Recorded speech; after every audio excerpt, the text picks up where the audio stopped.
जय बाबा की। आज की जो वीडियो है बहुत इंपॉर्टेंट वीडियो है, बहुत शानदार वीडियो, क्योंकि इसमें मैं बता रहा हूँ आपको कि किसी भी शक्ति को अपने ऊपर या अपने घर में कैसे बुलाएं।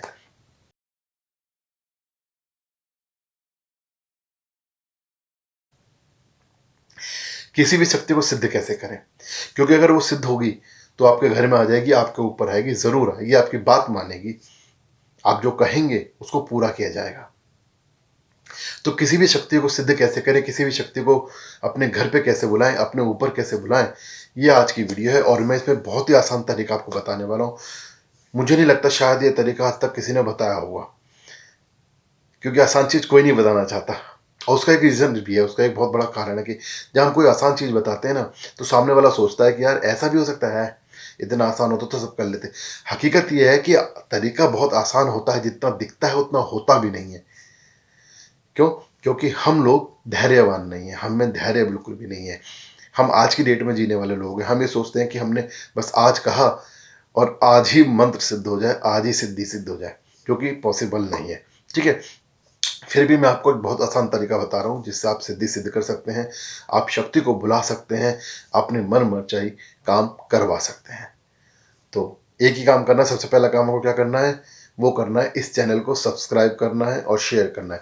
देखिए, गुरु महाराज का ये जो चैनल है, ये गुरु महाराज की शिक्षाओं के लिए है। तो सबसे पहला काम आपको ये करना है, अगर आप मुझे मानते हैं, बाबा महाराज को मानते हैं और चाहते हैं कि भी आपके वो काम बने जिसके लिए आप यहाँ यूट्यूब पे इस वीडियो को देख रहे हैं, सर्च कर रहे हैं, तो चैनल को सब्सक्राइब और शेयर अवश्य करें।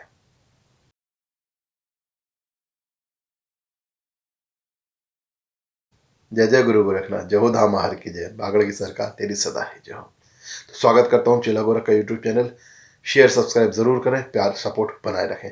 अब मैं आपको बता देता हूँ आगे की बात कि शक्ति को कैसे बुलाया जाता है। तो देखिए, सबसे पहली चीज़ एक बात ध्यान रखें, किसी भी शक्ति को बुलाने के लिए, चाहे वो एक्स वाई जेड कोई भी देवी देवता हो, कोई भी शक्ति हो, किसी को भी आप मानते हैं, जो भी आपके ईष्ट हैं, जिसको भी आप ध्याना चाहते हैं, जिसको भी आप सिद्ध करना चाहते हैं, उस शक्ति का एक बीजक मंत्र आप पकड़ लीजिए। कोई भी एक बीजक मंत्र आप उसका एक ले लीजिए।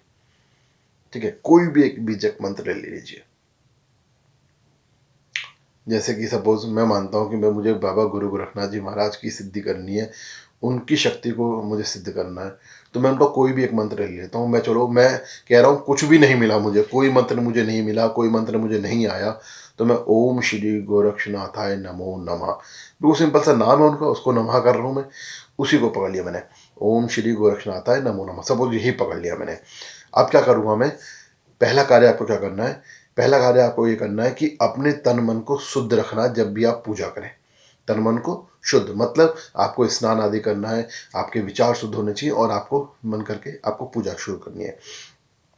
अब क्या करना है आपको, ध्यान रखिएगा कि जब भी आप सिद्धि की कोशिश करें, आप किस शक्ति को बुला रहे हैं अपने पास, तो उस शक्ति की सिद्धि की जो आप पूजा करना चाहेंगे, तो उसके लिए एक नियत समय बांध लीजिए। कोई भी एक समय नियत कर लीजिए, भाई सुबह शाम इतना बजे से इतने बजे के बीच में मैं करूँगा। एक नियम अपना बांध लीजिए, एक समय नियत कर लीजिए कि भाई उस समय मुझे पूजा करनी है। ठीक है?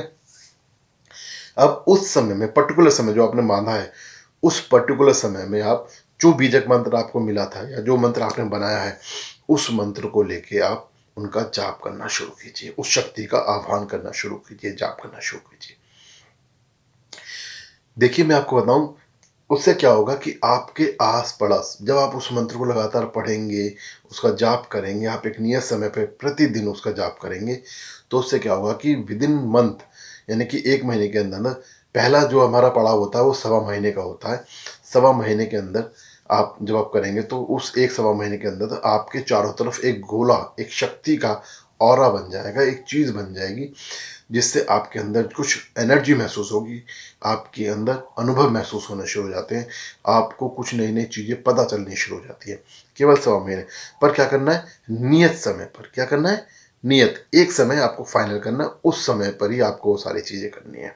अपनी एक ही शक्ति को, ये नहीं कि आपने आज तो कर ली हनुमान जी की, कल कर रहे हैं गोरखनाथ जी की, परसों कर रहे हैं श्री राम जी की, उससे अगले दिन कर रहे हैं माता जी की, ऐसा नहीं। एक शक्ति जिसको आप चाह रहे हैं, जो आपकी सिद्धि है, जो आपके ईष्ट हैं, ठीक है, उन्हीं के बारे में उसी एक मंत्र को पढ़ के आपको सवा महीने तक लगातार उसी समय पे काम करना है। ठीक है? अब सवा महीने तक आपने लगातार वो कर लिया, उससे क्या होगा कि शक्ति आपकी तरफ आकर्षित हो जाएगी। वहाँ पर से होता है कि वो आपकी कुछ परीक्षा भी लेना शुरू कर दे। ठीक है, तो आप संकेत समझिएगा, परीक्षा पास करनी है आपको। उसके बारे में मैं ऑलरेडी एक वीडियो बना चुका हूँ कि परीक्षाएं कैसे पास की जाती हैं, आप उसको ज़रूर देखिएगा। ठीक है, अब क्या करना है आपको, अब जब सवा महीना आपका हो जाएगा तो उसके बाद आपको शक्ति का भोग देना शुरू करना है। मतलब समझ लीजिए सवा महीने बाद आपके पास शक्ति आनी शुरू होगी। आप समझ लीजिए, चाहे आपको अनुभव है या नहीं है, मतलब नहीं, सवा महीने आपने लगातार एक जगह बैठ के एक ही मंत्र की आपने जाप किया, तो आप समझ लीजिए शक्ति आपके पास आनी शुरू हो गई है। अब आपको उस शक्ति का भोग देना है। भोग देने के लिए कोई भी मीठी चीज़ आप बनाइए। ध्यान रखिएगा, देवी देवताओं को, पितरों को, इष्टों को मीठा बहुत पसंद होता है, तो कोई भी मीठी चीज़ आप रखिए। बताशे, गुड़, चीनी, शक्कर, बर्फी, रसगुल्ला, बेसन लड्डू, कुछ भी आप रखिएगा उसमें भोग में। ठीक है, अब प्रतिदिन, जब पहले क्या कर रहे थे, प्रतिदिन आप नहा धो के पूजा कर रहे थे, अब सवा महीने बाद प्रतिदिन पूजा करनी है प्लस वो भोग देना है। पूजा करनी है प्लस भोग देना है, वो वाला जो आपने निकाला है प्रतिदिन नियत समय पर, उसी समय पर। ठीक है, आपको वो भी करना है। अच्छा, जब आप सुबह शाम दोनों टाइम करते हैं इस चीज को सवा महीने तक, तो आपके जो अनुभव है वो और ज़्यादा हो जाते हैं, बहुत ही जल्दी होते हैं, बहुत जल्दी अनुभव आपको प्राप्त होना शुरू हो जाते हैं।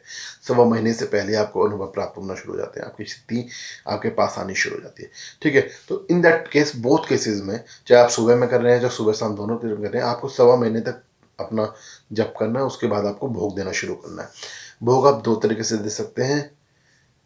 भोग दो तरीके से दे सकते हैं, एक साकार रूप में, एक आकार रूप में। साकार रूप में मतलब कि आप कोई अग्नि जलाएं, चाहे कपूर की अग्नि जलाएं, चाहे उपले की अग्नि जलाएं, उस अग्नि के अंदर उनको दो, वो साकार रूप कहलाता है, यानी कि अग्नि देवता के द्वारा आपने समर्पित कर दिया। एक आकार रूप जिसको हम बोलते हैं, उसमें क्या होगा कि आप अनुभव के साथ आपने जो भी मिठाई ली है, जो भी आपने मीठा लिया है, जो भी आपने भोग लिया है, उस भोग को रखेंगे। रख के उस भी शक्ति का, जो भी शक्ति जिसकी भी आप आराधना कर रहे हैं, उनको आह्वान करेंगे और उनको बोलेंगे भी अपना भोग स्वीकार करें, अपना भोग स्वीकार करें। तो इस तरीके से आप भोग देना शुरू करेंगे उनको। एक बात हमेशा याद रखिएगा, जब भी आपकी शक्ति की अनुभव कर रहे हैं, आपकी शक्ति को सिद्ध कर रहे हैं, तो सवा महीने बाद उसका भोग देना ज़रूर शुरू कर दीजिएगा। बहुत सारी गलती होती है, एक मैंने भी गलती की है ये, तो मैं भी इसको सुधार रहा हूँ। हो जाती हैं, मैं कह रहा हूँ, देखिए, समय समय पर भगवान ईश्वर, आपकी सिद्ध, आपकी शक्ति आपको चिताती है कि भी आप ये गलती कर रहे हैं, आपको इसको सुधारना है। ठीक है, तो आपको जो है ना भोग देना शुरू करना है। जब आप ये दोनों कार्य करना शुरू करते हैं, अब एक तरफ तो आप मंत्र कर रहे हैं, लगातार जाप कर रहे हैं एक ही समय पर, नियत समय पर, एक तरीके से, और उसके साथ आप भोग देना शुरू कर दिया आपने, उसके साथ आपने भोग देना शुरू कर दिया। मैं आपको गारंटी देता हूँ, आप जिस भी शक्ति को आह्वान करेंगे वो शक्ति ज़रूर आएगी आपके पास। अब उसके बाद वो शक्ति की जो परीक्षा है उसमें आपको पास होना। अगर आप पास हो गए तो शक्ति आपकी, नहीं पास हुए तो झटके लगेंगे, फिर दोबारा आपको देनी है, फिर आपको करनी है, प्रयास करते रहना है, और आप अपनी शक्ति को बुलाने में कामयाब हो जाएंगे। हमेशा याद रखिए कि आपके अपने जो विश्वास है, जो भक्ति है, आपकी जो श्रद्धा है, उसको जितना ज़्यादा आप रखेंगे, उसी में आपका वो कामयाबी मिलनी है, उसी से आपको कामयाबी मिलनी है, वही चीज़ आपको कामयाब करेगी। तो आपकी कामयाबी का राज कहाँ है? आपकी अपनी खुद की भक्ति में, खुद की श्रद्धा में। तो कामयाब होने के लिए आपको करना है। ठीक है, अब आपको छोटा सा काम क्या करना है, अब आपने ये वीडियो देख ली, आपने वो समझ लिया, अब आपको चैनल को सब्सक्राइब करना है और शेयर करना है, और साथ में इस सवाल का जवाब देना है कमेंट बॉक्स में, जिसके जवाब मैं पढ़ता भी हूँ और आपको रिप्लाई भी करता हूँ। अब आपका सवाल क्या है? आज का सवाल सुनिए। सवाल मुझे ये बताइएगा, माता बाछल, जो माता बाछल ने जो बाबा गोरखनाथ जी की तपस्या में, साधना में भक्ति की थी, पूजा की थी, उनकी साधना की थी, वो कितने वर्ष की थी और कितने वर्ष बाद उनको आशीर्वाद मिला था बाबा गोरखनाथ जी महाराज से? ठीक है, सवाल एक बार दोबारा पूछ लेता हूँ। माता बाछल ने बाबा गोरखनाथ की कितने साल तक, कितने वर्षों तक सेवा की थी, तपस्या की थी, साधना की थी, और उनको कितने साल बाद आशीर्वाद प्राप्त हुआ था? तो जल्दी से जवाब कमेंट बॉक्स में ज़रूर दीजिएगा और चैनल को शेयर सब्सक्राइब जरूर कीजिएगा। गुरु महाराज की कृपा सभी बनी रहे। जय जय गुरु गोरखनाथ, जय जय जय हर